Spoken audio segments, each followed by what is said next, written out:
milemo la musa elika ya mitema ya batwe biso tobelemi kolukayo wapye payo zali zambinanga nalelipe mingi yanote nakobenga kayo oya kosungai ungana kokili susute nalelie pasinanga ekoma feti ya banguna mifiko yokobondela mpona likambo na ngai basangani balingisenga nawa babomba ngai mobesu ntango ekoki te napomba mino maboko na yo mame mame mokonzi nzambe bombanga wa yo mafia ye eyanona nanga kumba nanga pesa na yo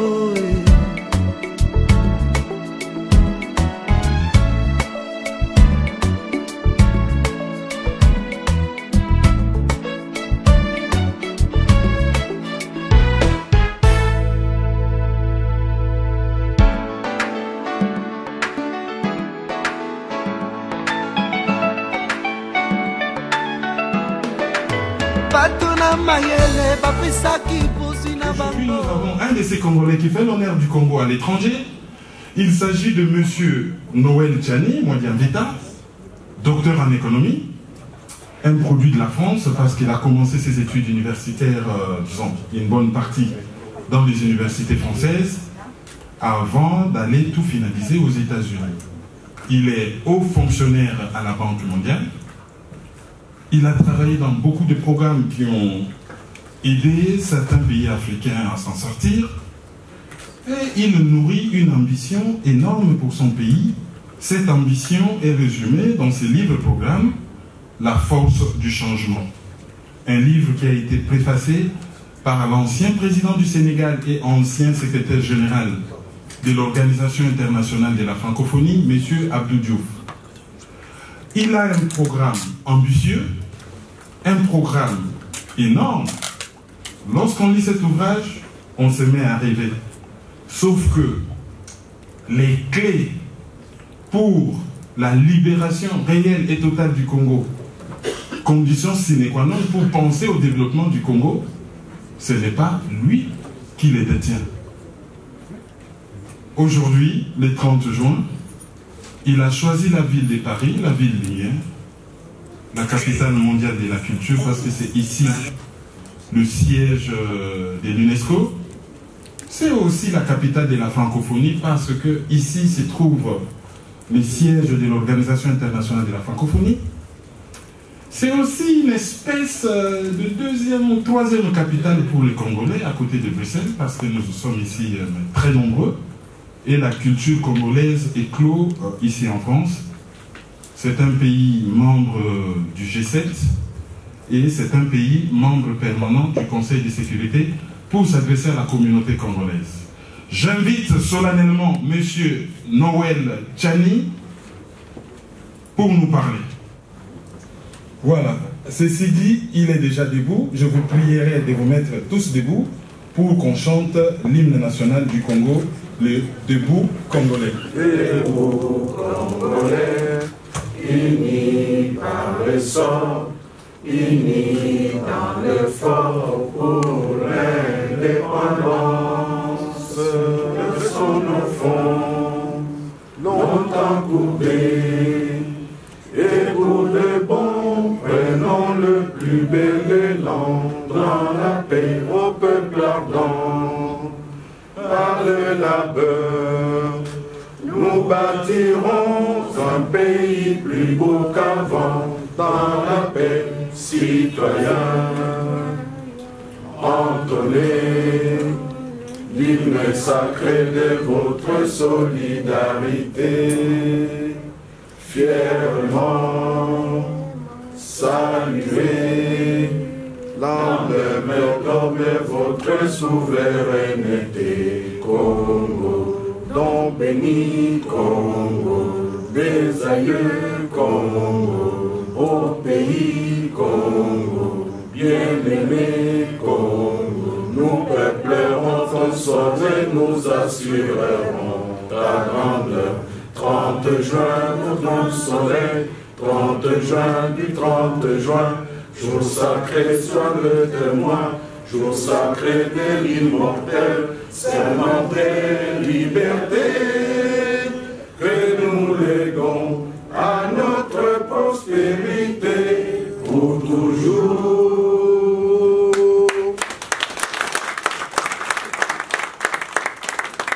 Veuillez vous asseoir. Sur les champs de bataille qui ont succombé aux violences et atrocités inhumaines qui ont marqué la République démocratique du Congo depuis un certain temps et qui malheureusement ont été enterrés dans des fosses communes à l'insu de leur famille. S'il vous plaît.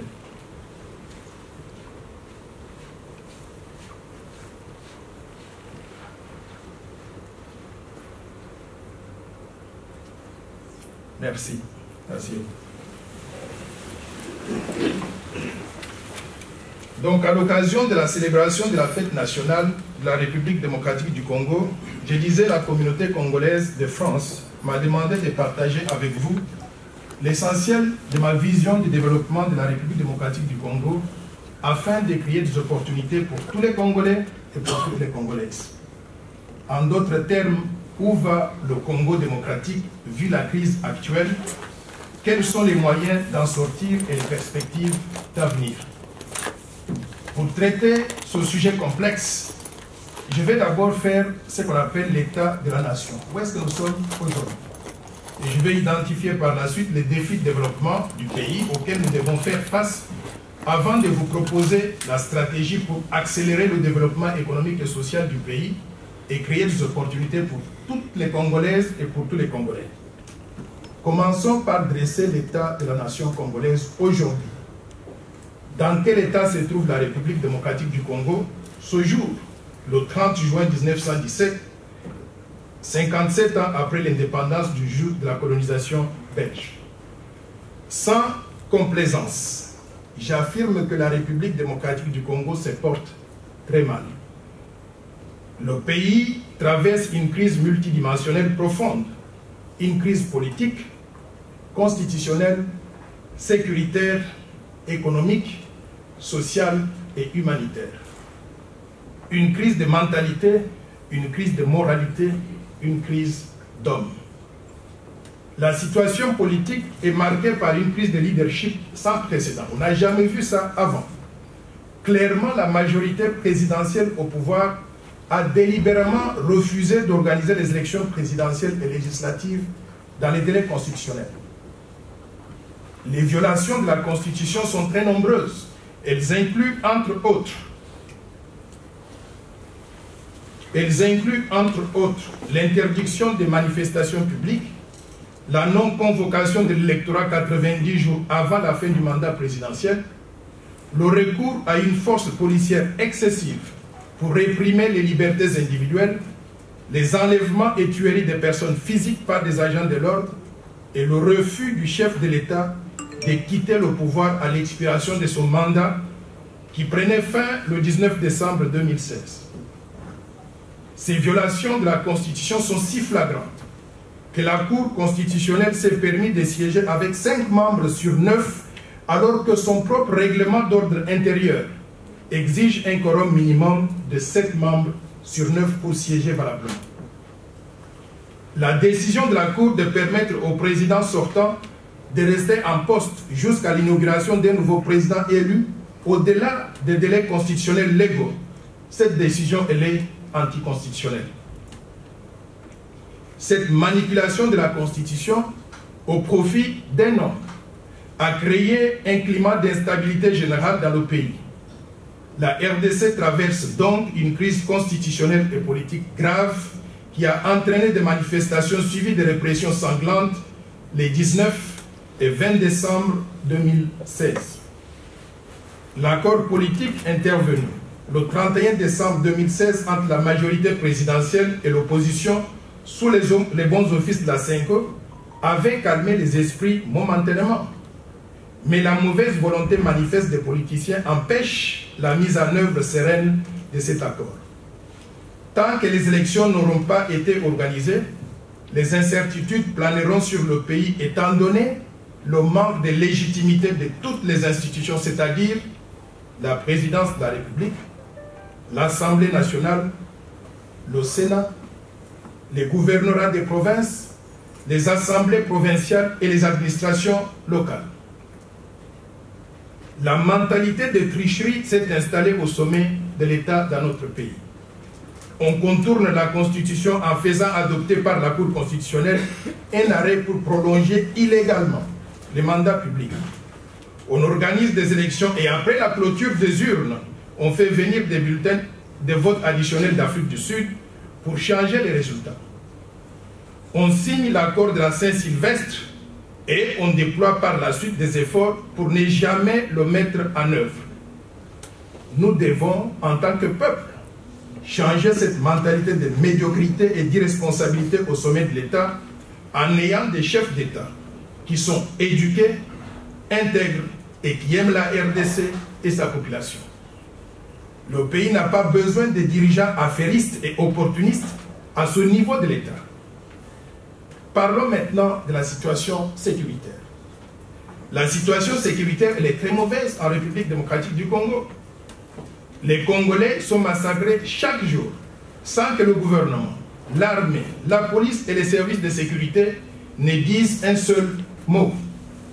Tout se passe comme si l'État n'existe que de nom et n'est là que pour étouffer les libertés individuelles. Au cours du premier semestre de l'année 2017, 53 fosses communes ont été découvertes dans le Grand Kasaï par les enquêteurs des Nations Unies qui ont été eux-mêmes par la suite massacrés. Ces massacres constituent, à mon avis, un génocide planifié et exécuté contre les Kasaïens. Des massacres d'une telle ampleur et atrocité ne peuvent pas avoir lieu dans un pays à l'insu de l'armée, de la police, des services de renseignement et surtout du chef de l'État. Pour des raisons de transparence, une enquête indépendante menée par la communauté internationale s'impose. Si le gouvernement de la RDC n'a rien à se reprocher, il devrait faciliter cette enquête au lieu de s'y opposer. Parlons maintenant un tout petit peu de la situation économique que traverse la République démocratique du Congo. La situation économique et sociale de la RDC, elle est, à mon avis, catastrophique et elle est caractérisée par un sous-développement alarmant, une pauvreté extrême, une corruption endémique et une banalisation inquiétante de la mauvaise gouvernance. La RDC est aujourd'hui l'exemple même typique de la mauvaise gouvernance économique et politique d'un pays et de l'égoïsme des gouvernants. En dépit de ses immenses ressources naturelles et humaines, la RDC a aujourd'hui le produit intérieur brut par habitant le plus bas du monde et est classé 228e sur 228 pays d'après l'index Mundi qui s'appuie sur les statistiques de la Banque mondiale et du Fonds monétaire international. Je voudrais ici vous présenter donc ce tableau qui classe les différents pays du monde d'après le niveau du produit intérieur brut par habitant. Vous voyez que le premier pays, c'est le Qatar, un pays pétrolier avec une population pas très nombreuse, qui vient en première position. En deuxième position, je pense au niveau 15, vous avez les États-Unis d'Amérique. Mais je vais descendre très rapidement, vous allez voir tous les pays du monde. Et le dernier pays classé est la République démocratique du Congo. Ici, 400 $. Nous sommes les derniers pays, 228e sur 228 pays d'après le produit intérieur brut. Ça veut dire que les Congolais vivent pire que toute autre personne sur cette planète, malgré toutes les ressources naturelles que Dieu a bien voulu nous donner. La RDC a un système de gouvernance tellement pourri que 85% des revenus des ressources naturelles n'entrent pas dans le budget national, mais plutôt dans des poches des individus, privant ainsi le pays des ressources nécessaires pour financer le développement. Par conséquent, plus de 90% de la population congolaise vivent sans eau potable, ni électricité, ni moyens de télécommunication. Le pays est incapable aujourd'hui d'offrir à sa population un système éducatif ainsi qu'un système sanitaire ou même des infrastructures de base dignes de son nom. La croissance économique solide, sur papier, que nous chante le gouvernement, n'est ni inclusive ni palpable. Elle ne profite pas à la population parce que la grande majorité de la population vit dans une misère inexplicable. En tenant compte du taux de croissance de la population de 3% par an, nous avons besoin en République démocratique du Congo de taux de croissance économique beaucoup plus élevés que les niveaux actuels pour éliminer la pauvreté et espérer améliorer les conditions de vie de la population. Le chômage dans notre pays avoisine 85% de la population active. Elle est la cause principale de la pauvreté qui touche 88% de notre population. La pauvreté fait que l'espérance de vie à la naissance en République démocratique du Congo est de 50 ans seulement, contre par exemple 90 ans à Monaco. Un écart de 40 ans, s'il vous plaît. Deux individus naissent au même moment sur cette planète. Un individu au Congo, l'autre à Monaco. La personne au Congo va vivre la moitié de la vie de la personne qui est née à Monaco. C'est injuste, nous devons changer cela. Avec un PIB par habitant de 394 $ actuellement, la RDC est le pays le plus pauvre et le moins développé du monde, avec 88% de la population vivant en dessous du seuil de pauvreté de 1,25 $ par jour, en dépit de toutes les ressources naturelles que nous avons. Parlons un tout petit peu de la monnaie congolaise, le franc congolais. Le franc congolais qui est même le symbole de la souveraineté du pays, symbole de notre indépendance, qui montre que nous sommes un pays souverain, ne vaut rien aujourd'hui par rapport à sa valeur en juin 1998. En 1998, un franc congolais achetait 92 cents d'un dollar américain contre 0 aujourd'hui. Je voudrais projeter donc ce graphe qui montre qu'en 1998, quand on avait introduit le franc congolais, un franc congolais achetait 72 cents d'un dollar. Mais regardez ce qui est arrivé au fil des années. Nous sommes aujourd'hui déjà à partir de l'année 2001. L'année 2001, un franc congolais ne pouvait acheter que 0 cents d'un dollar. Et depuis ce temps-là, nous sommes trouvés au sol. La valeur de la monnaie est 0. Donc nous avons une monnaie qui ne vaut rien. Ce qui veut dire que quand on paye les gens en francs congolais, alors que les biens que nous consommons sont importés, donc facturés en devises, le pouvoir d'achat des Congolais ne fait que dégringoler. On ne peut pas améliorer le pouvoir d'achat de la population congolaise avec une monnaie de ce genre. Donc une monnaie que nous avons conçue pour être une monnaie stable est devenue aujourd'hui sans valeur. Une autre réforme monétaire s'impose. Je voudrais d'ailleurs à cette occasion vous dire que j'avais mené une réflexion qui a donné lieu à ce livre qu'on appelle La bataille pour une monnaie nationale crédible, qui indique l'ensemble des choses que nous devons faire pour non seulement restructurer la monnaie, restructurer l'économie, restructurer la banque centrale et refaire tout le système financier en République démocratique du Congo de façon à donner au public congolais une monnaie qui conserve de la valeur, qui leur garantisse une certaine stabilité du pouvoir d'achat. Mesdames et messieurs, basé sur cet état de la nation que je viens de prononcer, il est logique de reconnaître que la République démocratique du Congo a échoué sur tous les plans. La situation est si mauvaise que le chef de l'État n'a pas osé s'adresser à la nation aujourd'hui à l'occasion de la célébration de ce 57e anniversaire de l'indépendance du pays. Qu'est-ce qu'il pouvait dire? Mais malgré ces remarques introductives négatives, moi, je reste optimiste. Je crois sincèrement que la RDC peut se redresser si nous arrivons à nous ressaisir en dotant le pays de leadership visionnaire, nationaliste et compétent. Je vais vous dire comment nous pouvons organiser ce redressement économique et social de la RDC. Je pense qu'aucun pays ne sort du sous-développement et de la pauvreté extrême accidentellement. Pour se développer, mon pays, votre pays, notre pays doit prendre conscience de l'échec du modèle de développement suivi depuis 1960 jusqu'à ce jour. Et ce modèle de développement inclut par exemple le plan Mobutu, le plan quinquennal, les 5 chantiers, la révolution de la modernité. Tous ces plans se sont avérés être des simples slogans qui n'ont jamais été appliqués ou ont été mal appliqués pour donner des résultats médiocres que nous avons aujourd'hui. La RDC doit par conséquent revisiter sa philosophie du développement pour arriver à un destin radieux. La République démocratique du Congo doit relever de nombreux défis de développement qui sont lesquels? Le leadership politique, la paix et la sécurité, la bonne gouvernance, l'état de droit, le développement en milieu rural, l'investissement privé et public, le gap infrastructurel, le climat des affaires, la démocratie et l'inclusion sociale. Toutes ces choses, ça nous fait défaut aujourd'hui. Ce sont des défis que nous devons relever si nous pouvons remettre le Congo sur les rails.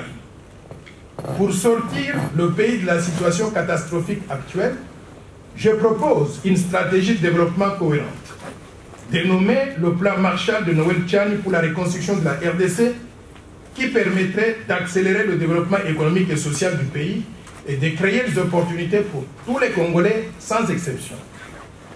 Ce plan permettrait de sortir notre pays de la pauvreté extrême et du sous-développement pour qu'il devienne un pays à revenus intermédiaires en 15 ans. Le plan s'articule autour des 10 piliers fondamentaux que je vais décliner maintenant l'un après l'autre. Commençons par le premier pilier. Promouvoir la paix, la sécurité, l'état de droit et la démocratie. Il est impossible de résoudre les problèmes d'un pays si le leadership politique de ce pays n'est pas à la hauteur des ambitions de développement. Un leadership jouissant de la légitimité populaire ne peut être obtenu en République démocratique du Congo qu'au sortir des élections législatives et présidentielles transparentes, organisées dans les délais constitutionnels et dans le calme, et aboutissant à la mise en place d'institutions crédibles. La RDC a donc besoin de leadership nationalistes qui aiment le Congo, qui aiment les Congolais et qui travaillent pour les Congolais. Nous avons besoin d'un leadership éduqué, compétent et intègre, mais aussi un leadership qui ne fait pas peur aux Congolais avec des armes, mais un leadership qui est sécurisant, dans lequel les Congolais peuvent se reconnaître. La sécurité demeure fragile en République démocratique du Congo. Si la paix n'est pas au rendez-vous dans ce pays, les gens n'auront pas le courage d'investir dans le pays, en commençant par les Congolais eux-mêmes. Et les investissements directs étrangers ne peuvent pas venir à cause de l'insécurité grandissante dans ce pays. Trop de violences et des crimes sont commis chaque jour sur les citoyens congolais. Des viols, des assassinats, des confiscations de biens d'autrui et la destruction massive des richesses individuelles et collectives. Les massacres des innocents enterrés dans des fosses communes au Kasaï sont en réalité un véritable génocide planifié et exécuté contre les Kasaïens. Nous redemandons à la communauté internationale d'envoyer des investigateurs internationaux pour investiguer de façon indépendante ces massacres et crimes contre l'humanité, car trop, c'est trop. Quand un régime politique ne protège plus la population et devient un casse-tête pour la communauté internationale, un changement radical devient urgent et prioritaire. Ce changement ne peut avoir lieu de façon pacifique qu'à travers l'organisation des élections présidentielles et législatives qui doivent intervenir au plus tard en décembre 2017, conformément à l'accord de la Saint-Sylvestre, parce que la Constitution a déjà été violée de toutes les façons, mais c'est l'accord aujourd'hui qui nous régit jusqu'aux nouvelles élections. Sinon, l'article 64 de la Constitution, si les élections n'ont pas lieu en décembre, l'article 64 de la Constitution sera d'application. Pour pacifier le pays dans son ensemble et sécuriser tous les Congolais, il faudra rétablir l'autorité de l'État dans tout le pays, car l'insécurité actuelle ne favorise pas du tout le développement économique et social durable. Il nous faudra réformer l'armée, la police et les services de sécurité. Il nous faudra réformer l'État et l'administration publique afin de mettre en place des institutions démocratiques fortes, assainir l'environnement politique par la réduction du nombre des partis politiques de 700 partis politiques aujourd'hui à au plus 2 ou 3 partis politiques pour que la démocratie puisse fonctionner normalement. Il nous faudra instituer une commission de vérité, paix et réconciliation nationale pour que les Congolais qui se sont fait la guerre puissent se réconcilier, s'embrasser et redevenir un peuple avec le même destin, regardant dans la même direction. Il nous faudra réformer la justice dans le sens d'une plus grande indépendance et fonctionnalité, car aujourd'hui les décisions de justice semblent être dictées pour des raisons politiques.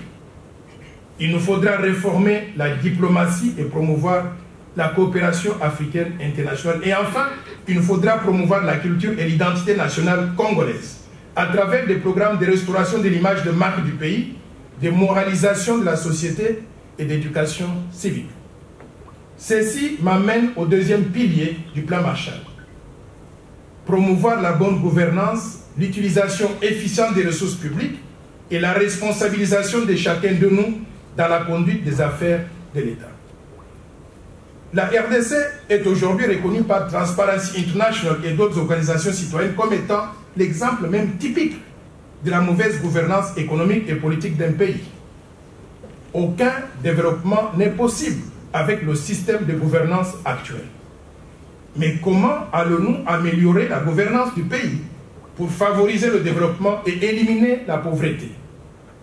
Je considère que la bonne gouvernance commence par placer l'homme qu'il faut à la place qu'il faut, à commencer par le sommet de l'État et à le tenant responsable de ses actes dans ses fonctions ou bien dans la conduite des affaires de l'État. La croissance inclusive, qui inclut tout le monde que nous cherchons, ne peut être réalisée que sur des bases de gouvernance et d'institutions administrées par ce que j'appelle un État capable. Aujourd'hui, l'État congolais est défaillant, il est inexistant. Pour améliorer la gouvernance et la prestation des services publics de base, nous aiderons les institutions qui appuient la démocratie et les processus d'inclusion et de reddition des comptes. C'est-à-dire, nous allons renforcer les capacités de la CENI, la Commission électorale nationale indépendante, pour que tous les 5 ans, elle puisse organiser les élections dans les délais. Il n'a pas besoin tous les 5 ans de commencer à dire « je n'ai pas d'argent, on n'a pas d'argent, il faudrait nous aider à ceci, cela ». Ces choses doivent être planifiées et prévues dans le budget, et la CENI doit savoir régulièrement que c'est son travail tous les 5 ans d'organiser les élections. Il nous faudra renforcer la capacité des parlementaires, des médias et des organisations de la société civile. Nous faciliterons la propagation de la culture démocratique par la publication et l'enseignement d'un guide sur la pratique de la démocratie, afin d'améliorer la gestion des finances publiques. Nous rendrons effective la décentralisation financière. Nous allons appuyer le renforcement des capacités des entités décentralisées et privilégier la mobilisation des ressources intérieures. Aujourd'hui, vous trouvez que quand il y a un budget, toutes les ressources publiques sont concentrées dans les mains du gouvernement central. Les collectivités locales, les provinces n'ont rien pour se développer. Nous allons changer tout ça. Nous allons décentraliser financièrement pour que les collectivités à la base puissent avoir des ressources afin de fonctionner normalement. Nous renforcerons la transparence dans le processus de passation des marchés publics et dans la gestion de tous les aspects relatifs aux industries extractives, c'est-à-dire les contrats miniers. Nous lutterons contre le chronisme, le favoritisme, le tribalisme rétrograde, les conflits d'intérêts dans les affaires publiques et surtout l'usage abusif des biens publics. J'étais indigné tout récemment d'entendre que chaque fois qu'il y a un changement de gouvernement, le nouveau Premier ministre doit pouvoir demander que les sortants puissent revenir pour remettre les voitures de l'État. Les biens de l'État, on ne les prend pas, on ne les amène pas à la maison. Nous allons changer tout ça. Nous mettrons en pratique la Constitution et les lois donnant l'égalité des chances à tous les citoyens. Nous mettrons en place des institutions, des lois et des procédures pour la promotion de l'intégrité dans la conduite des affaires de l'État. Pour lutter contre l'enrichissement illicite, nous rendrons effectives les lois portant sur les déclarations annuelles du patrimoine par les hauts fonctionnaires et mandataires de l'État au début, mais aussi à la fin de leur mandat public. Le cumul des fonctions ne sera plus permis pour le chef de l'État, le Premier ministre, les ministres, les gouverneurs des provinces, les sénateurs, les députés, les hauts fonctionnaires et les mandataires de l'État pendant leurs fonctions publiques. Il est inadmissible, par exemple, de trouver un gouverneur de province en train d'acheter et de vendre le diamant pendant qu'il est gouverneur de province. C'est tout à fait inadmissible. Il est tout à fait inadmissible qu'un gouverneur de province puisse, pendant qu'il est gouverneur, par exemple, avoir des camions de transport qui font concurrence avec le secteur privé. Nous allons mettre fin à ce genre de conflit d'intérêts dans la conduite des affaires de l'État. La réussite d'un tel programme exige un changement de mentalité. Un programme de moralisation de la société sera inclus dans les exigences professionnelles et estudiantines obligatoires pour un avancement des carrières ou aussi une obtention des diplômes de fin d'études, secondaires ou universitaires. Pour la mobilisation et la moralisation de la société et aussi pour l'initiation à la nouvelle citoyenneté, nous introduirons la tradition d'adresse hebdomadaire du chef de l'État. Cette adresse du chef de l'État à la population, chaque semaine, cette adresse à la population de 2 ou 5 minutes au maximum se fera à la radio ou à la télévision et se focalisera sur un aspect particulier de la vie de la nation. Ce sera l'occasion d'éduquer la population par le sommet. Il est inadmissible que le chef de l'État disparaisse de l'œil public pendant 6 mois, pendant 8 mois. Et quand il revient, vous ne le reconnaissez plus. Nous allons changer tout ça. Ceci m'amène au 3e pilier du plan Marshall. Investir dans la jeunesse congolaise, dans la femme congolaise et dans l'homme congolais. Aucun pays, mesdames et messieurs, ne peut se développer sans ressources humaines de qualité. Je voudrais vous montrer, par exemple, je visitais ici l'université de Kinshasa, vous me voyez là-bas à côté avec un des professeurs, je ne voudrais pas mentionner son nom, mais regardez-moi une salle de classe. Cette salle de classe était conçue à l'époque coloniale pour 50 étudiants. Aujourd'hui, il y a plus de 1500 personnes dans la classe. Et j'étais là-bas quand j'ai parlé aux étudiants. Moi j'ai tendance à parler à haute voix. Je parle, je termine.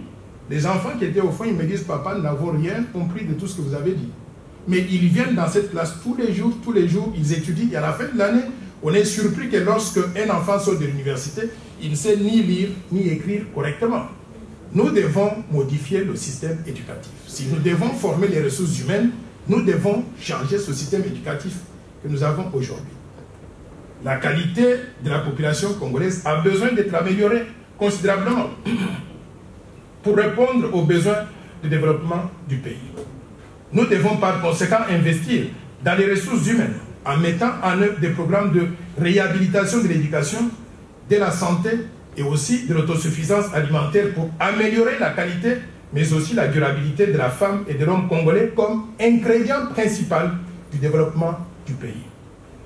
Les programmes de réhabilitation de l'éducation primaire, secondaire, universitaire et professionnelle incluront, par exemple, la mise à jour des curricula. Les enfants continuent à étudier des histoires qui sont dépassées. Aujourd'hui, les choses ont évolué.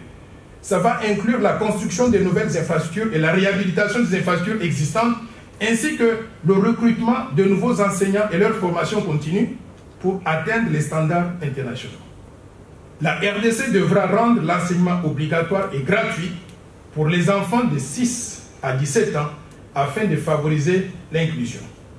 Ici, j'ai une histoire à vous raconter et je suis très sensible à ça. Moi qui vous parle, j'ai étudié dans les écoles en province, même pas dans le chef-lieu de province, dans les localités. Mais quand nous étudions, l'enseignement était gratuit. C'est comme ça que j'ai pu étudier. Mes parents n'avaient pas d'argent pour m'envoyer donc à l'école, dans les écoles qui coûtaient cher. Et une fois que j'ai terminé l'école secondaire, j'ai eu la chance d'avoir une bourse d'études du gouvernement congolais. Je suis sorti du Congo pour aller étudier en Belgique, ici en France, aux États-Unis, jusqu'au niveau du doctorat, avec la bourse du gouvernement congolais. Sans cette bourse-là, je ne serais pas aujourd'hui devant vous en train de vous présenter le plan Marshall de Noël Tchani pour la reconstruction de la RDC. Je considère que nous devons renvoyer l'ascenseur pour qu'on aille prendre le plus grand nombre d'enfants afin qu'ils deviennent comme moi demain.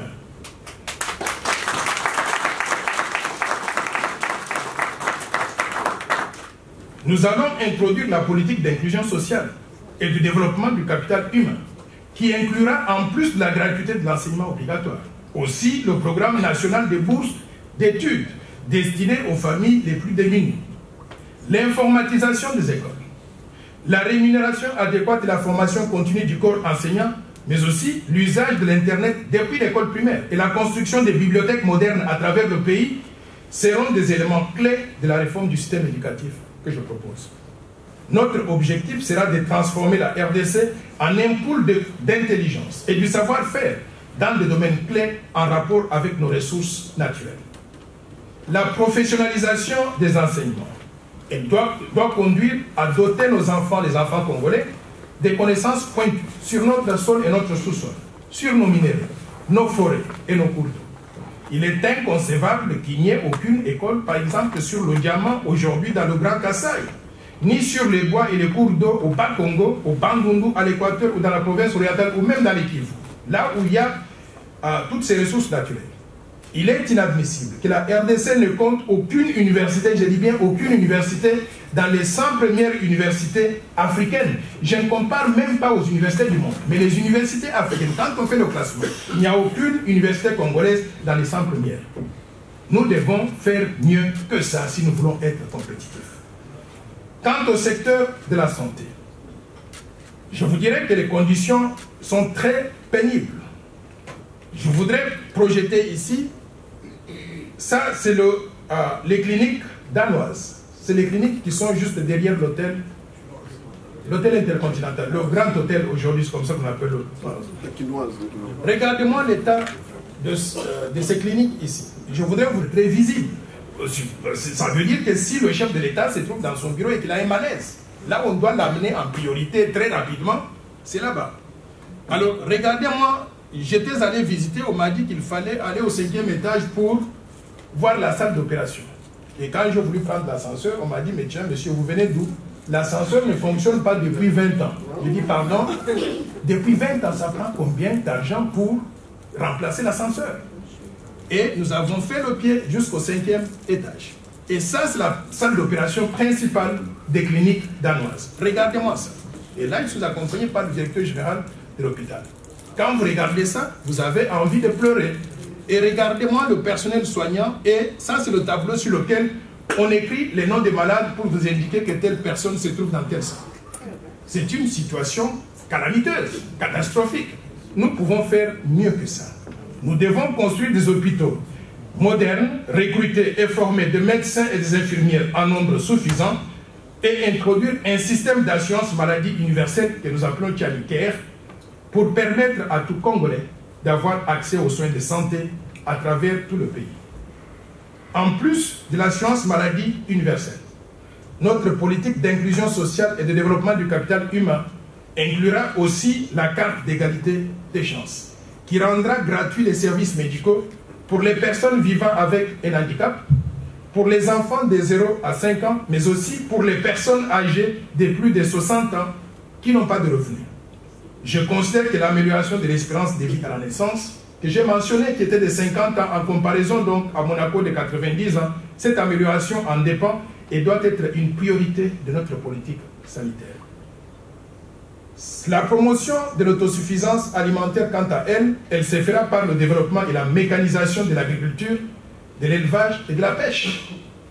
À ce titre, nous allons développer un système de financement des activités agro-pastorales à travers le pays, construire des infrastructures dans les milieux ruraux, c'est-à-dire les routes, l'électricité et l'eau, attirer des investissements privés dans les secteurs de l'agriculture, de l'élevage et de la pêche pour développer une industrie agroalimentaire complète dans le pays et mettre en place un mécanisme d'achat des produits agro-pastoraux et d'écoulement de ces produits vers les marchés intérieurs et extérieurs afin de promouvoir le développement économique et garantir un certain pouvoir d'achat adéquat aux producteurs, aux paysans, aux éleveurs et aux pêcheurs qui vivent dans ces milieux ruraux.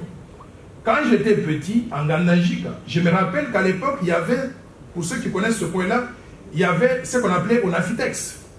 Les gens cultivaient du coton, mais leur coton ne pourrissait pas donc dans leur maison. Il y avait une compagnie qui venait, qui récoltait donc ce coton et qui remettait les jetons aux gens ou bien qui achetaient le coton directement. Donc chaque producteur qui a travaillé pendant toute une année pour produire le coton, le maïs et ainsi de suite, avait une assurance que ces produits seront achetés par quelqu'un, l'Onafitex, pour pouvoir donc exporter, soit à crédit, soit directement donc avec du cash, et ça permettait de créer des emplois donc dans ces milieux ruraux. De cette façon, nous allons créer des milieux d'emploi et réduire la pauvreté dans les milieux ruraux où vit à peu près 60% de la population congolaise. Ceci m'amène au troisième pilier du plan Marshall. Promouvoir l'émergence de la finance locale.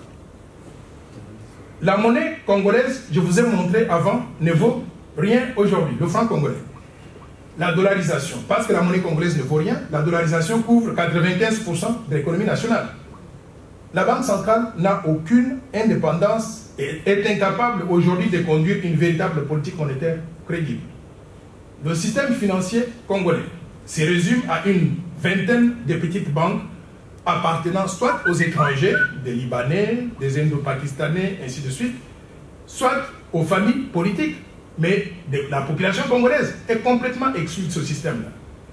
Dans le cadre de ce plan, ce pilier consistera à réformer la Banque centrale, la monnaie nationale et le système financier. La RDC doit réorganiser la finance nationale afin de la rendre plus compétitive et diversifiée. Il faut que nous puissions évoluer de ce système financier où toutes les banques appartiennent aux étrangers ou bien aux familles politiques afin de favoriser l'émergence d'un système financier national où les nationaux ont un rôle à jouer non seulement comme employés, mais aussi comme actionnaires et gestionnaires des institutions financières. Je vous ai montré le livre que j'ai publié et qui prône les réformes donc à faire dans ce secteur-là.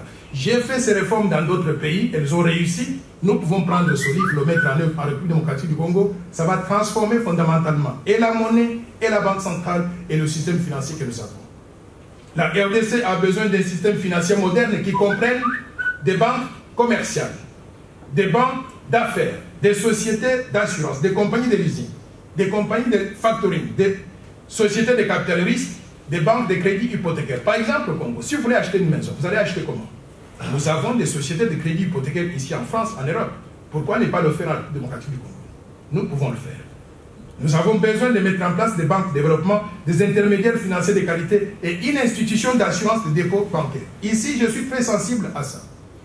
Pendant les 20 dernières années, il y a eu au moins 20 banques commerciales qui sont tombées en faillite en RDC. Et devinez quoi? Chaque fois qu'une banque tombe en faillite, tous nos parents perdent toutes leurs épargnes. Tout le monde perd son argent. Vous allez vous plaindre chez qui? Toutes les derniers exemples en date, c'est la banque congolaise, c'est ça? La banque congolaise, la PIAC d'ailleurs, est en train donc de tomber en faillite. Mais tout le monde, vous vous réveillez le matin, on vous dit que vous ne pouvez plus retirer votre argent. Vous allez vous plaindre chez qui? Pourquoi nous n'avons pas pensé mettre en place une institution d'assurance des dépôts bancaires, comme ça se passe aux États-Unis, on appelle ça FDIC, Federal Deposit Insurance Corporation. En Europe, je ne connais pas les noms exacts, mais ça existe partout. Il faut qu'on ait un mécanisme explicite d'assurance des dépôts, des garanties des dépôts bancaires, pour que nous puissions garantir le remboursement des dépôts en cas de faillite bancaire, mais également pour qu'on puisse maintenir la confiance dans le système bancaire. Ça va inciter les gens à déposer de l'argent dans les banques. Et quand on incite les gens à déposer l'argent dans les banques vont utiliser maintenant ces épargnes accrues pour prêter à ceux qui ont besoin de pouvoir faire financer des activités économiques, sociales ou bien pour des besoins de consommation. L'objectif ici est d'offrir aux individus, aux entreprises, à l'État et aux provinces des produits et services financiers à même de satisfaire aux besoins de développement du pays. Je voudrais aussi mentionner une véritable réforme que nous devons faire dans ce secteur-là. Nous devons mettre en place ce que j'appelle la bourse des valeurs mobilières. C'est faisable. Vous savez pourquoi c'est utile d'avoir la bourse des valeurs mobilières dans un pays comme la RDC? Nous sommes exclus totalement en tant que population de la participation aux activités économiques de notre pays. Je vous donne l'exemple. Dans le secteur du cuivre, la GECAMIN pendant longtemps était une société de l'État. Ça nous représentait tous. Mais quand on a voulu vendre une portion de la GECAMIN à des privés, qu'est-ce qu'on a fait? Nous avons appris un matin qu'on a vendu ça à l'américain Freeport-McMoRan. Les Congolais n'ont pas droit de pouvoir acheter des participations dans cette société. Et maintenant, Freeport-McMoRan a décidé de se désengager aussi de la RDC. Nous avons appris un matin qu'on a vendu aux Chinois China Molyneux, je crois, il y a un nom compliqué là. On a vendu à une entreprise chinoise. Comment un Congolais comme moi ou comme vous qui voudrait devenir actionnaire donc dans cette entreprise-là, qu'est-ce qu'il peut faire pour devenir actionnaire? Nous sommes exclus de la participation aux activités de économiques de notre pays. Nous voudrions créer donc la bourse des valeurs mobilières. Comme ça, chaque entreprise peut être listée en français, en anglais, on dit quoi? Peut être coté donc en bourse, et en étant coté donc en bourse, ceux qui veulent acheter des participations peuvent passer par des intermédiaires financiers pour acheter des participations dans ces entreprises-là. Je considère que c'est très important, ça fait partie des réformes à faire dans le domaine du secteur financier. Et réaliser un tel objectif dépend de quoi? De la qualité de la Banque centrale, qui doit être elle-même restructurée profondément dans le sens d'une plus grande indépendance, responsabilité et compétence. Notre Banque centrale ne fait pas son travail.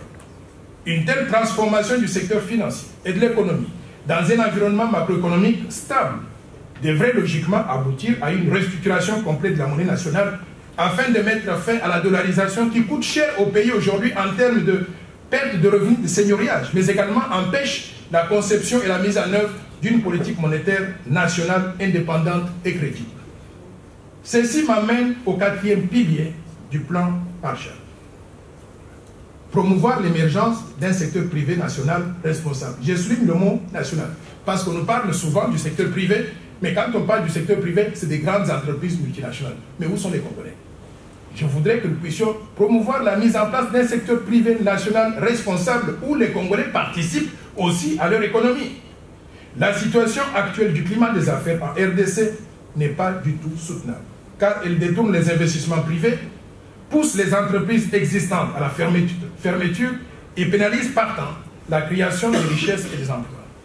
Un environnement des affaires attrayant est essentiel pour encourager la création d'emplois dans le secteur privé, mais aussi la transformation structurelle de l'économie pour passer d'une économie extractive tournée vers les besoins de l'extérieur à une économie nationale équilibrée, servant les besoins du marché intérieur, mais également du marché international.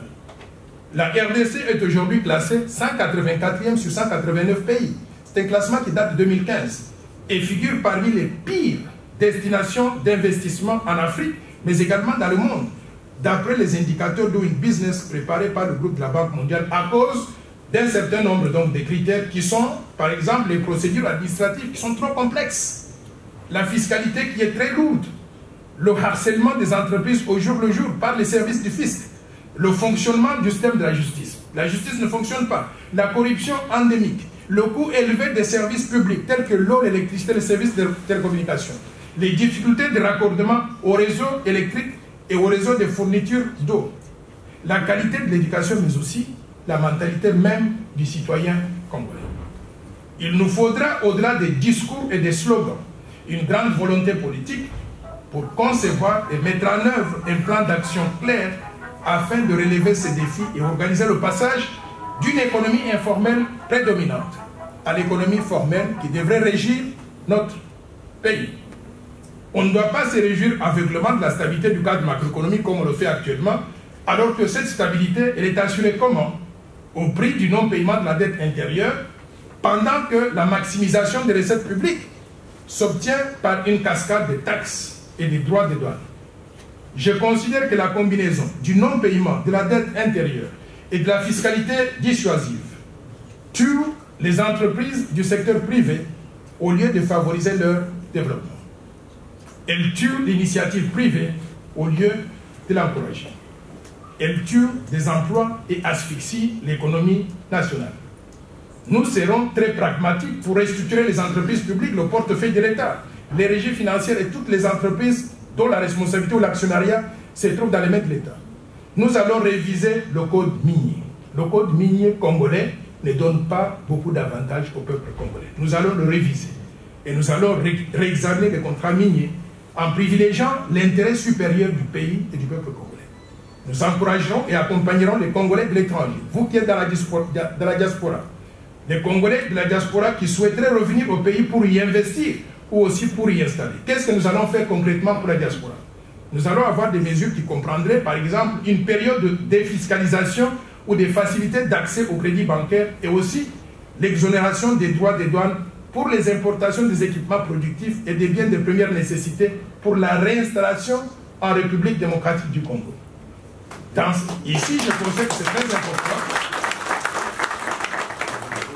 Ici, je considère que c'est très important. Vous savez, sur une population de 80 millions d'habitants, 10% de la population congolaise se trouve dans la diaspora. Mais cette population congolaise, elle est dans la diaspora pas pour perdre de son temps.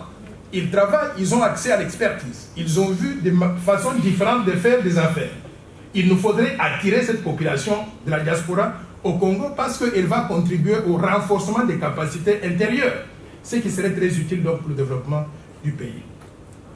Dans certains domaines de l'économie, l'État congolais devra se retirer pour que le secteur privé national puisse prendre le relais et émerger. Je considère que le rôle de l'État est de fixer les règles du jeu concernant l'activité des entreprises et non de les gérer, d'accompagner les entreprises et non de les supplanter. Mais, croyez-moi, je ne suis pas un libéral aveuglé par la doctrine, le dogmatisme ou la théorie. Si le secteur privé national n'est pas prêt pour faire certains investissements prioritaires, l'État congolais jouera le rôle de catalyseur. En investissant soit directement, comme cela s'est fait actuellement en Chine, soit dans le cadre des partenariats privés et publics, ce qui est monnaie courante en Europe occidentale, ici en France où nous sommes aujourd'hui, ou aussi en Amérique du Nord. Ceci m'amène au 5e pilier du plan Marshall. Favoriser la réalisation des grands travaux d'infrastructure. Comme vous le savez, la RDC c'est un pays immense, mais qui ne compte qu'à peine 24 000 km de routes asphaltées sur les 2 345 000 km que nous avons. Nous n'avons pas de réseau ferroviaire dense, ni d'aéroport moderne, ni de port moderne digne de ce nom. Et la RDC ne peut donner de l'eau potable et de l'électricité qu'environ 10% de sa population. Je voudrais ici vous montrer, ça c'est un slide que j'aurais dû projeter avant, pour vous montrer comment les gens obtiennent de l'eau, par exemple en province. Et ça, c'est moi qui ai pris ces photos-là. Donc ce n'est pas des choses copiées sur Internet. J'étais là-bas et vous voyez ici, ça c'est les fûts où les gens vont à la source, ramassent de l'eau et ils vont vendre ça pour 1000 francs. Et au-delà de ça, vous voyez, moi j'ai eu ce monsieur, ce compatriote qui est venu avec ses bidons d'eau pour me les vendre à la porte, chaque bidon pour 50 francs. Imaginez la qualité de l'eau qu'il y a dans ces bidons. Et 90% de la population congolaise vit avec ça. Et nous sommes surpris que l'espérance de vie à la naissance est de 50 ans. Nous connaissons les causes. Et pourquoi nous ne pouvons pas remédier à ces causes-là?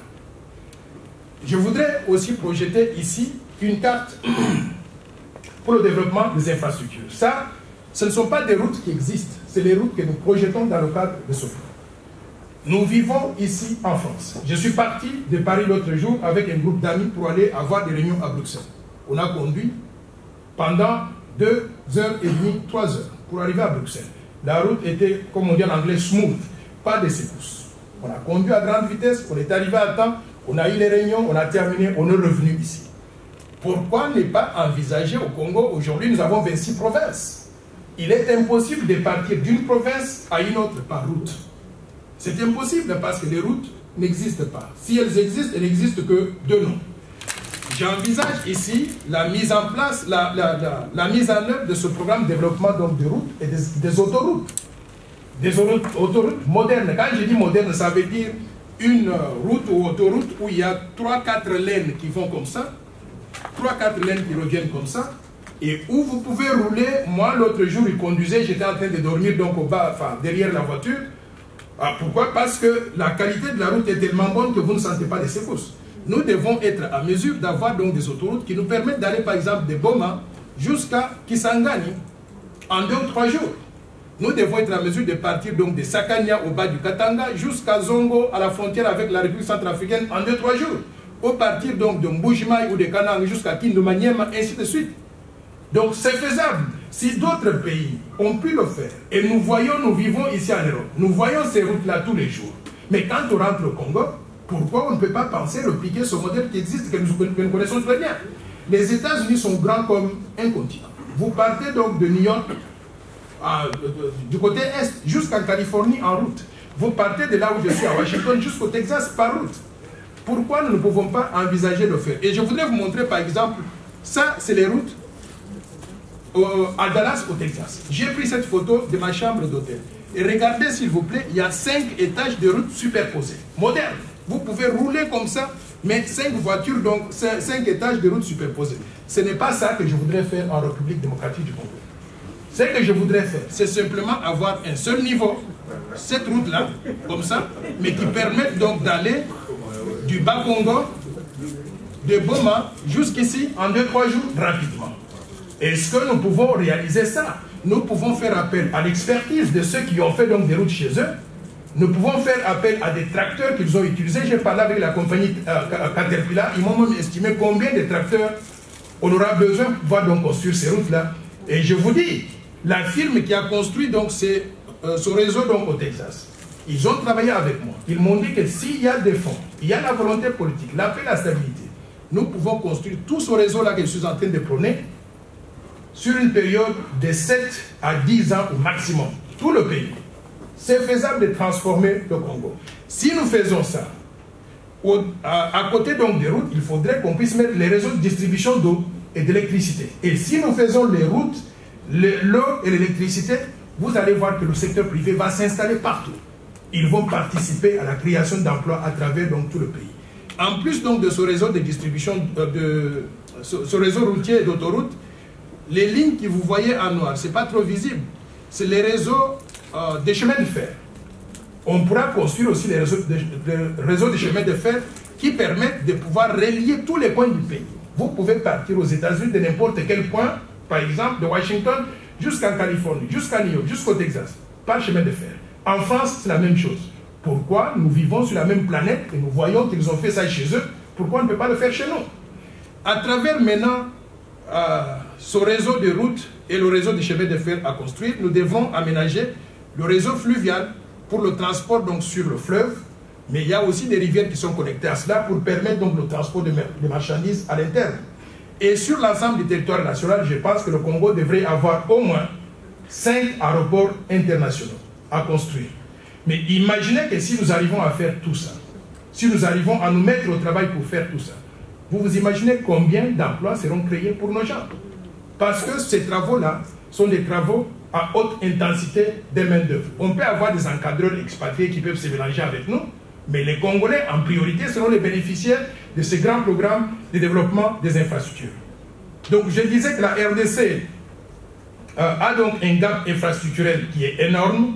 Ce pilier du plan Marshall consistera à implanter un programme donc pluriannuel de construction d'infrastructures à haute intensité de main-d'œuvre qui comprendrait quoi? Les routes, les autoroutes, les ponts, les chemins de fer, les aéroports, les métros rails, les écoles publiques, les hôpitaux publics, les marchés publics, les parcs nationaux, les réseaux d'eau, les réseaux d'électricité, les réseaux de télécommunications, ainsi que l'aménagement du fleuve et des rivières pour le transport fluvial. Donc, vous voyez bien que si on le fait, le Congo sera fondamentalement transformé. On pourra relier l'intérieur du pays. Ça va promouvoir l'intégration intérieure. Nous allons créer un marché intérieur de 80 millions d'habitants. Aujourd'hui, nous n'avons pas de marché intérieur. Chaque province vit comme un pays indépendant sur notre planète qui n'est pas relié avec le reste. Une priorité sera donc de rendre l'eau potable et l'électricité accessible à tous les Congolais et de relier tous les coins du pays par route, autoroute et chemin de fer pendant que le transport en commun dans les villes, dans les grandes villes, comme Kinshasa, sera assuré par métro rail et bus modernes. Le pays devra organiser la construction de grands Inca et tirer profit de nouvelles formes d'énergie renouvelable telles que l'énergie solaire, la biomasse, le gaz méthane qui dort actuellement dans le lac Kivu, même s'il est exploité du côté donc rwandais, mais du côté congolais on ne fait rien, l'énergie éolienne, la géothermie, le charbon et l'énergie nucléaire. Mais la construction ordonnée des villages et des villes modernes à travers le pays permettra d'éliminer les inégalités dans la qualité de vie entre les ruraux et les citadins, entre les provinces et la capitale, mais également entre les citoyens du même pays. Nous devons établir tout ce réseau-là et construire les villes modernes à travers le pays pour que tous les Congolais, où qu'ils se trouvent, vivent de la même façon. La construction de ces infrastructures en utilisant une combinaison de la main-d'œuvre locale et des encadreurs expatriés si c'est nécessaire créerait des conditions pour le développement du secteur privé, mais aussi des millions d'emplois pour les nationaux. La politique des grands travaux d'infrastructure que je préconise sera mise en œuvre en suivant ce plan directeur national qui pourrait être amélioré avec les contributions de nos ingénieurs, ainsi de suite, qui connaissent certaines réalités. J'avais fait la présentation de ce plan à un officiel congolais, je ne vais pas dire donc lequel, qui m'avait juste dit, mais écoutez, ça c'est très bien cette carte-là, mais pourquoi il n'y a pas une route qui part de ce coin à ce coin-là? J'ai dit, mais pourquoi vous insistez sur ça? Il dit, mais parce que c'est mon village. Ceci m'amène au 6e pilier du plan Marshall. Est-ce que vous me suivez? Favoriser et accélérer l'industrialisation du pays. Ce pilier du plan Marshall permettra la transformation locale de nos minéraux, la mécanisation de l'agriculture, de l'élevage et de la pêche, la mise en valeur planifiée et ordonnée de nos forêts et l'éclosion du secteur tertiaire, y inclut le tourisme. La RDC est un pays aux ressources naturelles immenses, tout le monde le sait. Sa superficie équivaut aux 2/3 de l'Union européenne où nous sommes aujourd'hui. Deuxième grand pays africain après l'Algérie simplement, est le plus grand pays d'Afrique subsaharienne en termes de superficie, la RDC est le pays le plus peuplé du continent africain, après simplement qui? Le Nigeria, l'Égypte et l'Éthiopie. Sa superficie géographique la met au cœur même de l'Afrique et à distance égale, vers l'Afrique du Sud au sud et aussi l'Algérie au nord du continent. La RDC est le seul pays en Afrique à partager des frontières avec combien de pays? 9 pays. La RDC et ses 9 voisins. On a une population combinée de 280 millions d'habitants. C'est comme la population américaine. On est un grand pays. La RDC a été, je voudrais que nous soyons conscients de ça en tant que Congolais, elle a été à l'avant-garde des développements mondiaux depuis des siècles. Ce pays, le nôtre, a fourni des pointes d'ivoire lorsque l'Europe occidentale jouait au piano et au billard. Il a fourni du caoutchouc lorsque le pneu gonflable était fabriqué par la compagnie américaine qu'on appelle Dunlop. Il a fourni du cuivre pour fabriquer des obus qui ont été utilisés pendant les 2 guerres mondiales. Il a fourni de l'uranium utilisé pour fabriquer la bombe atomique que les Américains larguèrent sur Nagasaki dans une offensive définitive au cours de la Seconde Guerre mondiale. C'est de la RDC, mesdames et messieurs, que provient aujourd'hui le coltan, même s'il est enregistré dans des pays voisins. Mais ça provient de la RDC. Le coltan qu'on utilise pour fabriquer divers appareils électroniques tels que les smartphones, les iPads, les iPhones, ainsi de suite. La RDC est donc un pays stratégique dont les matières premières ont servi au développement industriel du monde occidental et qui a tous les ingrédients pour sa propre industrialisation. Le pays a une capacité de production de l'énergie hydroélectrique de 100 000 MW, s'il vous plaît, dont seulement 1700 sont utilisés actuellement. Sur les 120 millions d'hectares de terres arables, seulement 5% sont utilisés aujourd'hui. Mais nous avons 120 millions d'hectares de terres arables. Le pays a un répertoire de plus de 1100 minéraux et métaux précieux différents, d'une valeur estimée à 24 000 milliards de dollars, mais dont à peine une trentaine de minéraux sont exploités aujourd'hui. Notre pays détient des réserves de forêt qui s'étendent sur 135 millions d'hectares et sont les plus importants dans le monde, après simplement quel pays? Le Brésil. Il a d'importantes réserves de pétrole, dont les quantités et les niveaux ne sont pas encore connus de façon exhaustive, comme le démontre d'ailleurs la récente découverte des signes de pétrole dans le parc de Virunga. On avait le parc là depuis très longtemps et on ne savait pas qu'il y avait le pétrole en dessous. On a découvert qu'il y a des signes de pétrole là-bas. Le pays détient 53% des réserves d'eau d'Afrique. Nous sommes une véritable réserve d'eau pour l'Afrique. Il détient 15% des réserves d'eau du monde.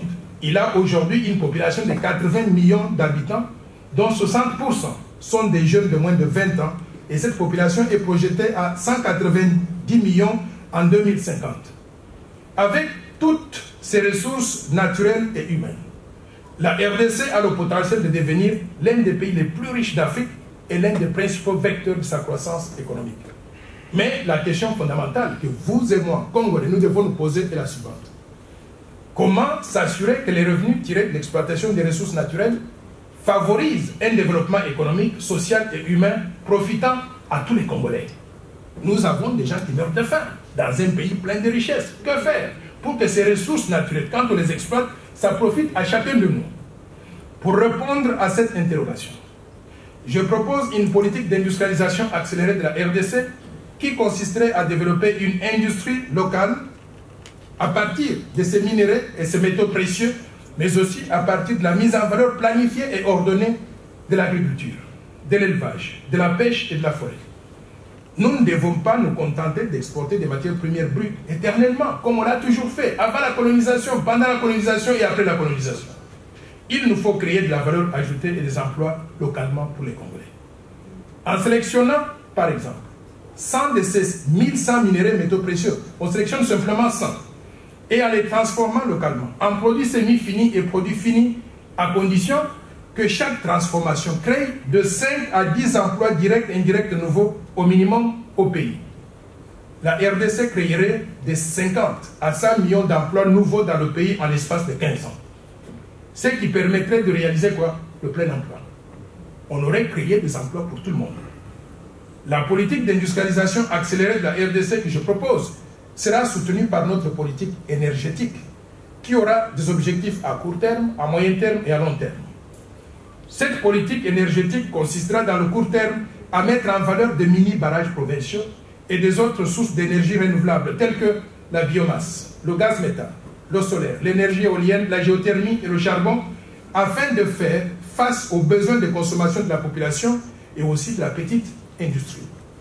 Mais dans le long terme, notre politique énergétique cherchera à développer le barrage hydroélectrique Grand Inca, d'une capacité de 45 000 MW et dont le coût de construction est estimé aujourd'hui à 80 milliards de dollars, mais avec des recettes annuelles estimées à 15 milliards de dollars. Mesdames et messieurs, vous avez un investissement de 80 milliards de dollars, mais ça va vous rapporter chaque année 15 milliards de dollars. Vous pouvez récupérer votre investissement sur une période de 10 ans, avec les intérêts, tout, même si on arrive donc jusqu'à 15 ans. C'est un très bon projet. Pourquoi nous ne l'avons jamais fait jusqu'à présent? Et ça va être une source continue de revenus pour le pays. Donc nous allons vendre cette électricité non pas simplement aux pays étrangers, mais nous allons prendre notion de l'industrialisation qui serait différente de ce qu'on appelle la NAPI, ayant pour mission d'inventorier les produits manufacturés pouvant être fabriqués localement à partir des minéraux et des métaux précieux et d'autres matières premières du pays, de sponsoriser la recherche scientifique sur les matières premières, d'organiser des études de faisabilité de transformation et d'identifier les investissements ou les investisseurs potentiels, d'organiser la création de ce que j'appelle des zones de développement industriel avec des facilités foncières et fiscales, de développer des zones franches pour l'exportation et enfin de négocier la délocalisation des entreprises, des transformations de l'extérieur en vue de leur implantation en République démocratique du Congo. Nous devons avoir une politique volontariste qui cherche à attirer des investissements extérieurs, mais avec des objectifs bien spécifiques. Notre objectif, c'est quoi? Transformer nos matières premières en produits semi-finis et produits finis et créer des emplois pour les Congolais. Alors, toute entreprise qui viendrait pour solliciter, par exemple, une concession minière, la première question que nous devons nous poser, c'est qu'est-ce que vous allez faire avec les produits d'exploitation? Si vous allez extraire des minéraux et vous les envoyez à l'extérieur, mais il y a une autre entreprise qui peut extraire ces minéraux et les transformer en produits semi-finis, produits finis, je donnerai le contrat à qui? À cette deuxième entreprise. Parce qu'elle cadre bien avec ma vision du développement du pays. La RDC pourrait ainsi devenir, comme les États-Unis d'Amérique et la Chine, un centre de production mondiale de certains produits semi-finis et produits finis. Les Congolais ne demandent pas mieux que ça parce que notre population, je le sais, elle est travailleuse. Mais jusqu'à ce jour-là, personne ne leur a donné du travail. Une telle évolution créerait le plein emploi en 15 ans et nécessiterait même l'importation de la main-d'œuvre étrangère pour combler le déficit en ressources humaines. Et la main-d'œuvre étrangère proviendrait d'où? Elle proviendrait d'autres pays africains. Elle proviendrait d'Europe, d'Asie et d'Amérique du Nord. Donc tout le monde, tous les pays du monde ont intérêt à avoir cette stratégie de développement mise en œuvre en RDC parce que ça va bénéficier à ça. Je donne un exemple. Si nous voulons construire, par exemple, une sidérurgie pour transformer notre cuivre en produit fini, nous n'avons pas d'expertise. Nous voudrions demander ceux qui travaillent dans la sidérurgie métallurgique de Hoboken, c'est ça? Hoboken en Belgique, ils pourraient venir nous aider. Ça va créer des emplois non pas seulement pour les Congolais, mais aussi pour les Belges. Nous pouvons faire la même chose avec les Français, les Américains, les Japonais, ainsi de suite. Donc nous voudrions qu'on nous aide à mettre en œuvre cette vision de développement parce que ça se passe dans l'intérêt non pas simplement des Congolais, mais également de tous ces pays qui exploitent aujourd'hui les ressources que nous avons en les prenant simplement, en les amenant chez eux. Donc tout le monde gagnerait de la mise en œuvre de cette stratégie de développement. Un tel succès confirmerait la RDC dans son rôle de stabilisateur dans la région des Grands Lacs et des moteurs de l'économie africaine. Les guerres en Afrique centrale, les guerres dans la région des Grands Lacs prendraient fin parce qu'il y aurait des opportunités pour tout le monde. Non seulement pour nous, les Congolais, mais également pour les pays voisins. En mettant en œuvre cette stratégie d'industrialisation et des grands travaux d'infrastructure à haute intensité de main-d'œuvre, nous devrons prendre des précautions pour protéger l'environnement en maîtrisant son impact sur le quotidien. Tout projet de création d'industrie ou de construction d'infrastructures devra être précédé par une étude de l'impact environnemental. Ne pourront être mis en œuvre que des projets dont l'impact sur l'environnement est maîtrisé et qui ne peuvent avoir des effets négatifs sur la santé de nos populations. La réussite d'une telle politique d'industrialisation accélérée de la RDC passe nécessairement par une plus grande intégration économique entre la RDC et d'autres pays. Ceci m'amène au 8e pilier du plan Marshall, promouvoir l'intégration nationale et régionale, mais aussi la coopération internationale.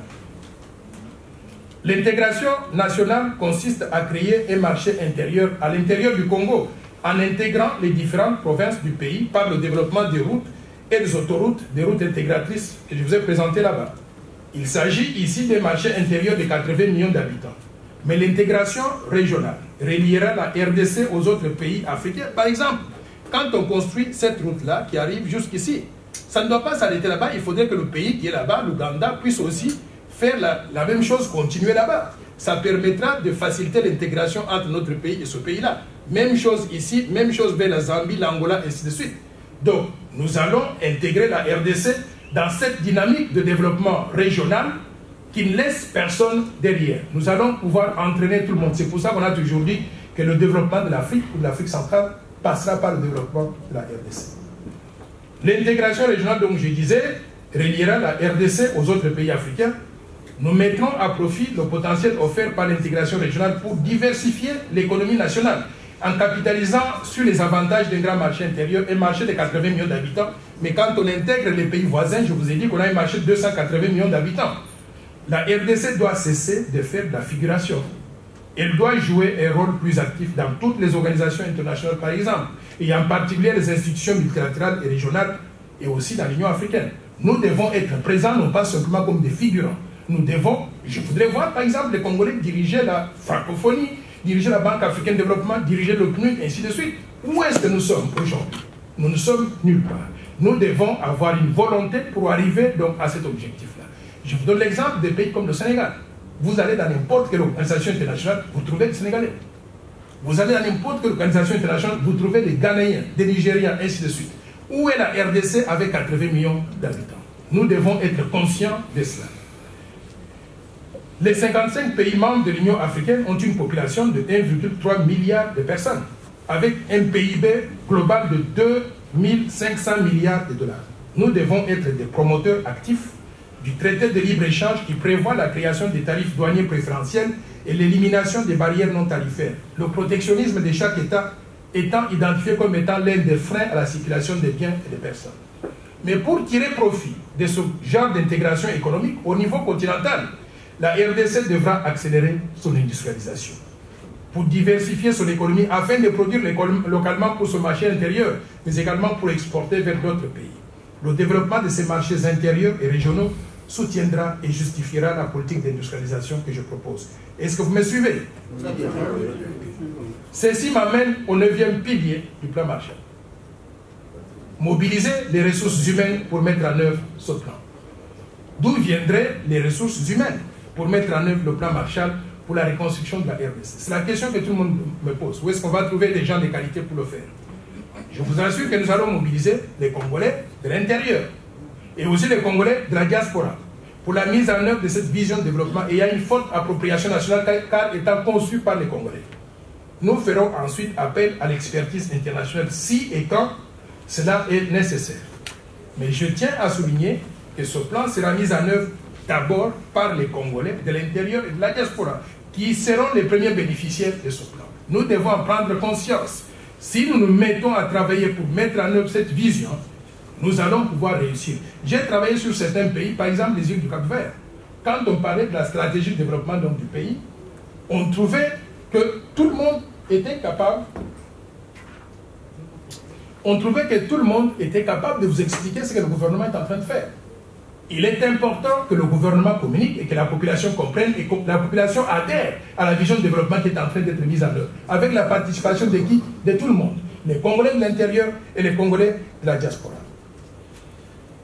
Pour nous qui sommes dans la diaspora, nous devons prendre conscience du rôle important que nous devons jouer dans le développement de notre pays.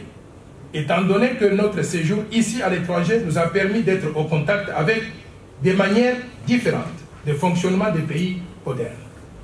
La diaspora congolaise est une force incontournable de près de 8 millions de personnes sur les 80 millions que compte la République démocratique du Congo. Les transferts, par exemple, des fonds de la diaspora aux membres de leur famille au pays sont estimés à 14 milliards de dollars par an en 2016 et représentent près de 2 fois le budget national de la RDC, de 7 à 8 milliards de dollars en 2017 et plus de 5 fois l'aide publique au développement. Donc la diaspora contribue plus que tous ses partenaires au développement. Plusieurs études ont montré que plus de 80% des migrants ou bien des gens de la diaspora formés à l'étranger rentrent dans leur pays d'origine et deviennent des acteurs véritables du développement si le pays est stable et favorise volontairement leur retour de façon soutenue. Donc la mise en œuvre de notre vision de développement exigera des ressources humaines de qualité qui ont été au contact avec les sociétés développées d'Europe, d'Asie et d'Amérique du Nord. Et vous, la diaspora, vous êtes en premier concerné par cette vision de développement. Donc tout en étant une source de financement des besoins de consommation et des mini-projets de développement du pays, la diaspora congolaise est surtout un réservoir de ressources humaines de qualité et d'expertise professionnelle complémentaire à celle des Congolais de l'intérieur pour la mise en œuvre réussie de cette vision de développement. Ceci m'amène au dernier pilier du plan Marshall.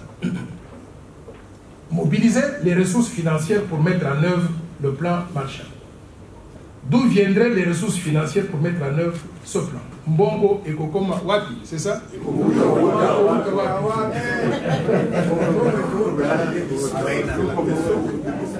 Notre priorité sera de mobiliser les ressources financières intérieures pour que le pays soit moins tributaire de l'aide extérieure.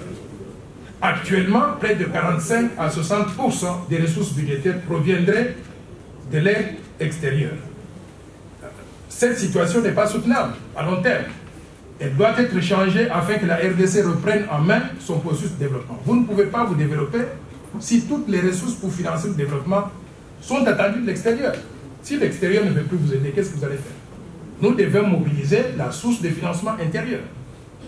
À cet effet, nous devrons combattre la corruption endémique qui gangrène notre société. Pour récupérer les 85% des revenus des ressources naturelles qui n'entrent pas dans les caisses de l'État, nous devrons aussi récupérer les 10 et 15 milliards de dollars que la RDC perd chaque année sous forme de fraude fiscale, détournement des fonds publics. En récupérant ces revenus perdus, le budget annuel de la RDC s'élèverait à au moins 20 milliards de dollars de la première à la 4e année du plan, mais à 112 milliards de dollars lorsqu'on a atteint la vitesse de croisière en moyenne de la 5e à la 15e année du plan. Il s'agira enfin de mobiliser les ressources financières extérieures provenant des bailleurs de fonds bilatéraux et multilatéraux, mais aussi du secteur privé sous forme d'investissements directs étrangers. Le coût total pour la mise en œuvre de ce plan Marshall est de combien? De 800 milliards de dollars sur 15 ans. Donc les contributions des bailleurs de fonds bilatéraux et multilatéraux sont projetées à 45 milliards de dollars sur 15 ans, soit 3 milliards de dollars par an. C'est à peu près le même niveau que les bailleurs de fonds bilatéraux nous donnent actuellement ou jusqu'à une époque récente. Et les contributions du secteur privé sous forme d'investissement direct sont estimées à 75 milliards de dollars sur 15 ans, soit 5 milliards de dollars en moyenne par an sur la période du plan. Ceci représente une petite augmentation par rapport à la situation actuelle où nous avons à peu près 3 à 3,5 milliards d'investissements directs étrangers. Nous considérons qu'en améliorant l'environnement des affaires, on va attirer plus d'investissements directs pour que ça puisse augmenter au niveau donc de 5 milliards de dollars par an. Donc ces apports extérieurs réduiraient la part de l'État dans le coût total du financement de 800 milliards de dollars à 680 milliards de dollars sur 15 ans, soit 45,3 milliards de dollars par an en moyenne sur la période. Cette estimation du budget annuel de la RDC de 45,3 milliards de dollars par an sur 15 ans pour mettre en œuvre ce plan Marshall de façon réussie est à mon avis faisable, possible, réalisable et réaliste, étant donné qu'elle compare favorablement au budget annuel de l'Angola voisin, qui est de 66 milliards de dollars en 2015, et au budget annuel d'Afrique du Sud de 125 milliards de dollars en 2017. Si nous travaillons dur, avec détermination, mais surtout en combattant la corruption, nous pouvons réaliser ce budget. Mesdames et messieurs, en guise de conclusion,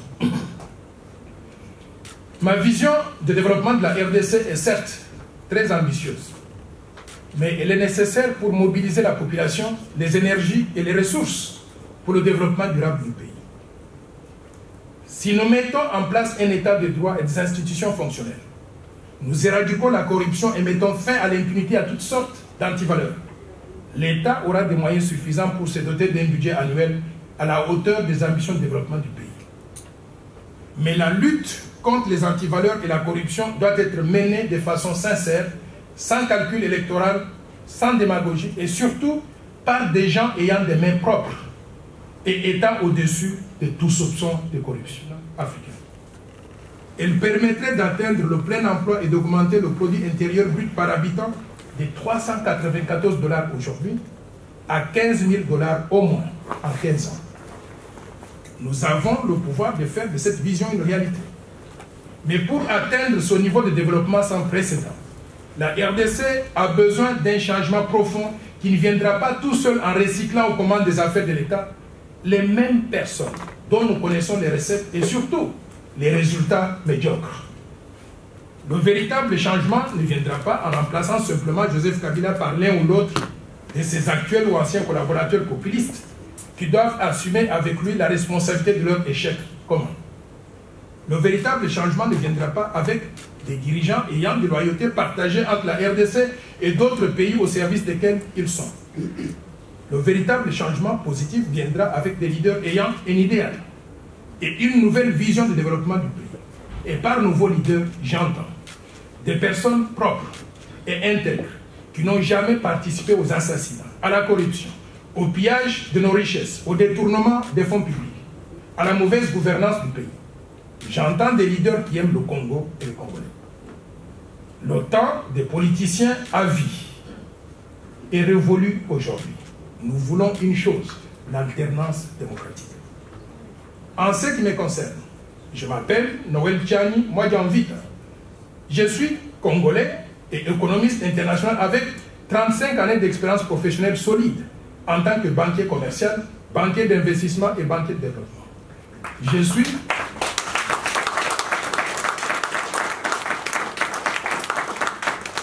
Je suis un spécialiste du développement du pays. Le développement, c'est ce que je fais tous les jours pour vivre. J'ai dirigé des programmes de développement qui ont permis à plusieurs pays de passer du groupe des pays à revenus faibles à celui des pays à revenus intermédiaires, c'est-à-dire des pays qui se sont développés. Je suis un technocrate, un homme nouveau qui n'a jamais fait de la politique avant. Je n'ai jamais fait de rébellion. Je n'ai jamais pris des armes contre mon pays. Je n'ai jamais été mêlé au trafic d'armes ni au massacre de nos compatriotes. Je n'ai jamais été corrompu ni mêlé à la mauvaise gouvernance et à la prédation des ressources naturelles de la RDC. Je ne me suis jamais enrichi sur le dos de nos populations. Je suis docteur en sciences économiques. J'ai étudié jusqu'au doctorat, s'il vous plaît, avec la bourse du gouvernement congolais. Je suis un produit 100% congolais et je suis et je serai 100% loyal à la République démocratique du Congo qui a fait 2 mois. C'est que je suis revenu aujourd'hui.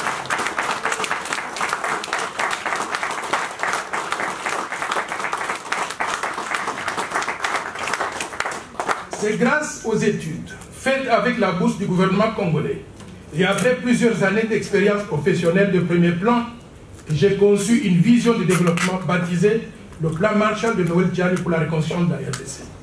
Ce plan constitue ma façon de renvoyer l'ascenseur à mon pays qui a tant investi à moi et m'a tout donné.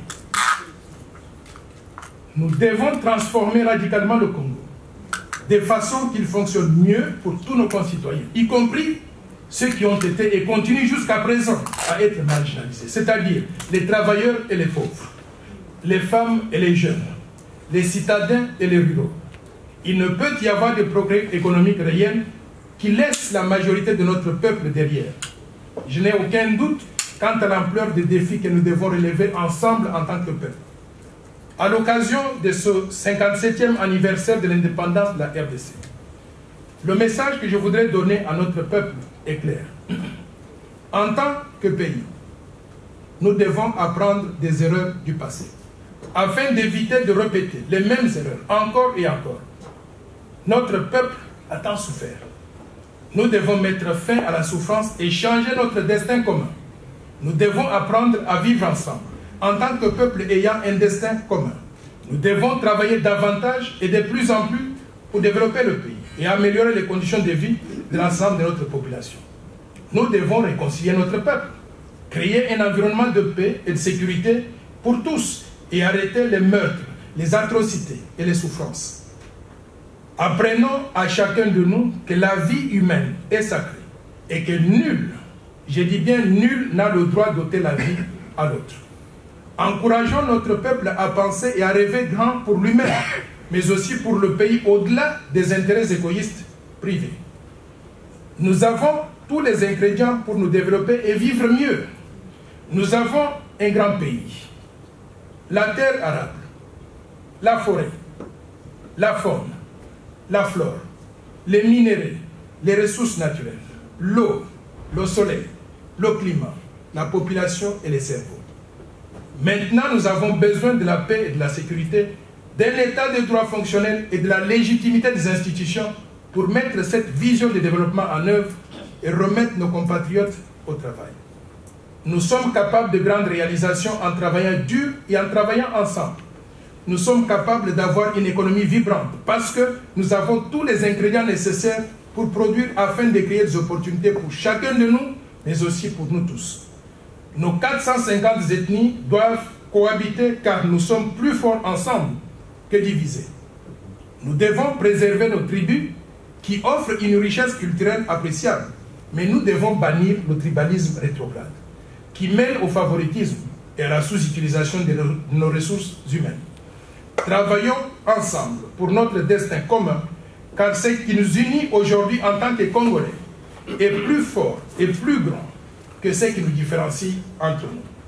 Avec la mise en œuvre de ce plan Marshall, créons au cœur de l'Afrique une nouvelle République démocratique du Congo, un pays plus stable, plus prospère, plus équitable, plus beau et plus fort qu'avant.